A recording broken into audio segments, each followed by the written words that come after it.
ఈ రోజు ఈ యొక్క సమాచారం అంతా కూడా ఇక్కడ ఉండే సభ్యులంతా కూడా మీరే కాదు, రాష్ట్రంలో ఉండే ప్రజలంతా ఆవేదనతో ఉన్నాం, ఆందోళనతో ఉన్నాం. అందరి మనోభావాలు కూడా దెబ్బతినే పరిస్థితికి వస్తుంది. నేను కూడా 45 సంవత్సరాలుగా రాజకీయాల్లో ఉన్నా. రేపు 28కి 50 సంవత్సరాలు అవుతుంది. అయితే మీరు గుర్తుపెట్టుకోవాల్సింది, నేను ఎప్పుడు కూడా వెంకటేశ్వర స్వామి మా ఇంటి కుల దైవం. ఏ కష్టం ఉన్నా బాధలున్నా ఆయనకి చెప్పి ముందుకు పోవడం తప్ప వేరే మార్గం లేదు.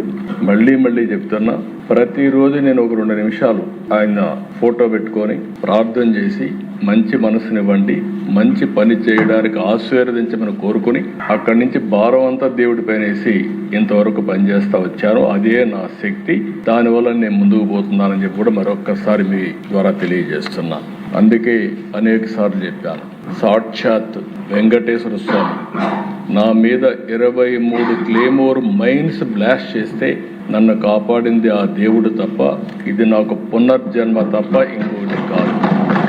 అలాంటి నా జీవితంలో మీరు చూస్తే ఎప్పుడు కూడా వెంకటేశ్వర స్వామికి దగ్గరలో నేనున్నా.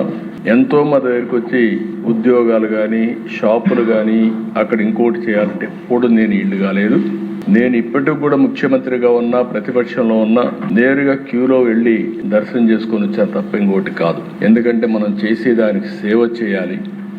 ఆ సేవలో మనం ఉంటే రాష్ట్రానికి మంచి జరుగుతుంది, అందరికీ మంచి జరుగుతుంది. మనం ముందుకు పోతున్నాం ఆ దిశ.